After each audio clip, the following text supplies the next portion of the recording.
मोठी बातमी समोर येतेय सरपंच संतोष देशमुख हत्या प्रकरणातून। मसाजोगचे सरपंच संतोष देशमुख हत्या प्रकरणातील तपासाची चक्र वेगाने फिरत असून या हत्या प्रकरणातला मुख्य आरोपी सुदर्शन घुले विषयी काही महत्त्वाचे पुरावे एसआयटीला सापडलेले आहेत। त्यामुळे पुन्हा एकदा सुदर्शन घुलेची पोलीस कस्टडी मिळवण्यासाठी एसआयटीने बीडच्या न्यायालयात अर्ज केलाय। संतोष देशमुख हत्याकांडात आणि खंडणी प्रकरणामध्ये सुदर्शन घुले याच्यावर मोका अंतर्गत कारवाई झालेली आहे।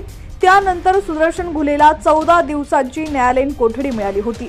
आता एसआयटीला पोलीस कोठडी मिळावी असा अर्ज मोका कोर्ट विशेष न्यायाधीश सुरेखा आर पाटील यांच्याकडे देण्यात आलेला आहे।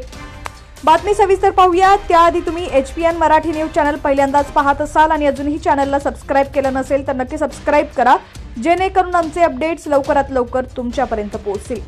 9 डिसेंबर 2024 रोजी सरपंच संतोष देशमुख यांचं घटनास्थळावरून दुपारी 3 ते 3:15च्या दरम्यान अपहरण झालं।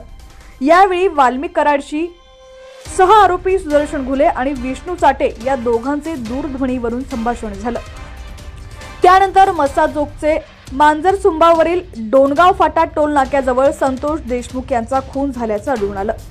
त्यानंतर 29 नोव्हेंबर 2024 मधील कथित सीसीटीव्ही फुटेज तपासले गेल्यानंतर वाल्मिक कराडसह विष्णू चाटे, सुदर्शन घुले आणि सरपंच अपहरण आणि खून प्रकरणाचा संबंध असल्याचं एसआयटीला दिसून आलं होतं।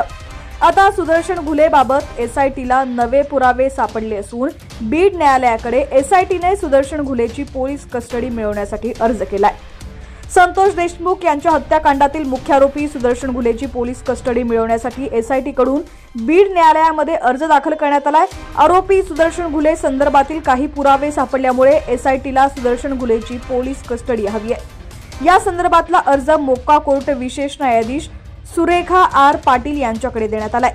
मुख्य आरोपी सुदर्शन घुले हा संतोष देशमुख हत्याकांडामध्ये आणि खंडणी प्रकरणामध्ये मुख्य आरोपी आहे। त्याच्यावर मोका अंतर्गत कारवाईही झाली आहे। सुदर्शन घुलेला 14 दिवसांची न्यायालयीन कोठडी मिळाली होती। यावेळी 14 दिवसांची न्यायालयीन कोठडी मिळाली असली तरी पोलीस कोठडीचा अधिकार अबाधित ठेवावा असं स्पष्टपणे सांगण्यात आलं होतं।